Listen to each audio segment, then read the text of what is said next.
All right, let's move outside. This is the most intriguing one to me, and that's the wide receiver / tight ends. We're going to lump them together, pass catchers.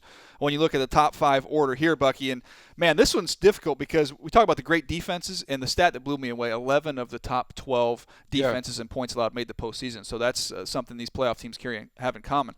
But the receiving core of a lot of these teams, these are some of the best in the league to choose from. Yeah, you have to be able to score points. As much as I talk about defense, winning championships, and your ability to hold people out the zone being critical to winning, you have to be able to find a way to create explosive plays. And right now, the easiest way to create those explosive plays are on the perimeter, throwing the ball down the field. And so when I look at these receiver cores, I'm looking for guys that have a lot of people that can create it.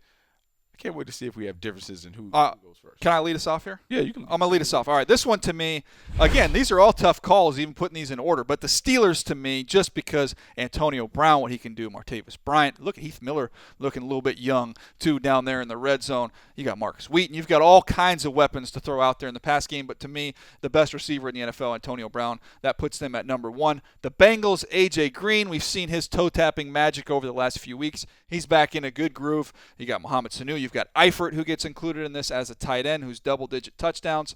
Then this next one to me was difficult, sorting out 3 and 4, because the Arizona Cardinals have that variety of weapons. They hit you with the speed guys with John Brown. They've got the size with Floyd and Fitz.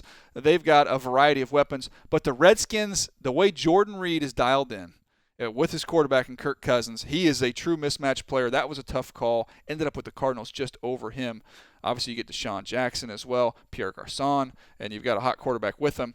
To me, Jordan Reed, when you just look at pure mismatch players, though, he's as good as it gets in this postseason. He absolutely is as good as it gets. And it's funny because I think you have those guys a little low. Really? Absolutely. Well, I got to get to my 5th, too. I didn't throw my – my 5th was my shocker. I mean, with Seattle. Kind of. We'll talk about that. With Seattle. Because at some point in time, we can't say that Doug Baldwin's a cute little story anymore when he has as many touchdowns as anybody in the league. He and Tyler Lockett, we can't call them cute. Well, they're not stories. cute little players anymore. They're legit. They're and legit. I know they like that chip on their shoulder, so they're probably, if anybody in Seattle's watching, they're probably mad that I put him in my top 5 because they like being disrespected. You're ranking them ahead of the Denver Broncos. I put him over the Denver Broncos because I'm going to get explosive plays with Doug Baldwin and as well as Tyler Lockett, and they're dialed in with their quarterback. And we've talked about it previously. Peyton Manning throwing, hitch routes and stop routes to Demaryius Thomas doesn't get me all that juiced up.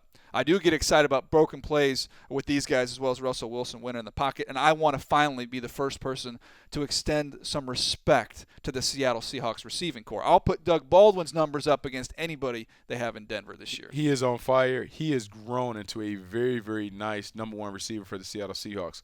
When I look at Doug from the way that he came into the league to where he is now, he is a terrific route runner, a guy that really sets people up. I kind of call him the king of the gotcha. He has a stutter step at the top of his routes that really puts people to sleep. He's done a great job of expanding. And look, he's putting the ball in the paint. Tyler Lockett is a guy that I loved watching coming out of college.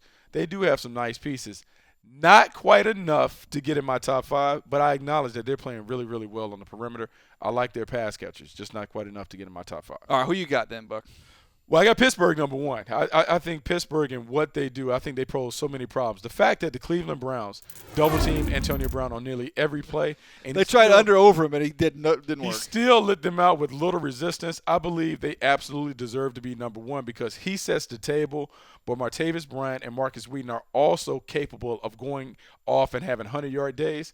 I like them. My second group, the Washington Redskins. I like that. Washington Redskins bold with that one. Since Deshaun Jackson has been back, I don't think it's a coincidence that Kirk Cousins is lighting it up. Deshaun Jackson stretches the field. He creates opportunities for others. Pierre Garçon is a nice possession receiver.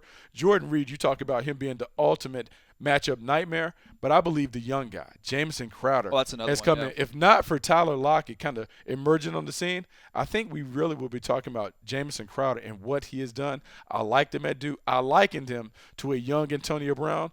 This guy's going to grow into being a very, very good player. I think Washington is 2. 3 for me, the Arizona Cardinals.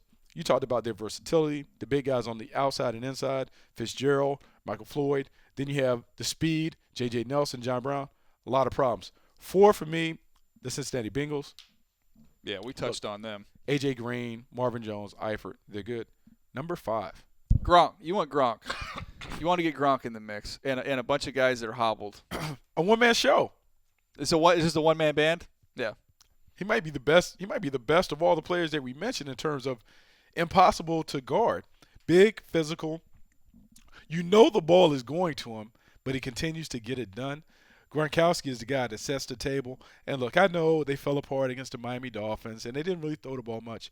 But when it comes nut cutting time, this is the guy that I want.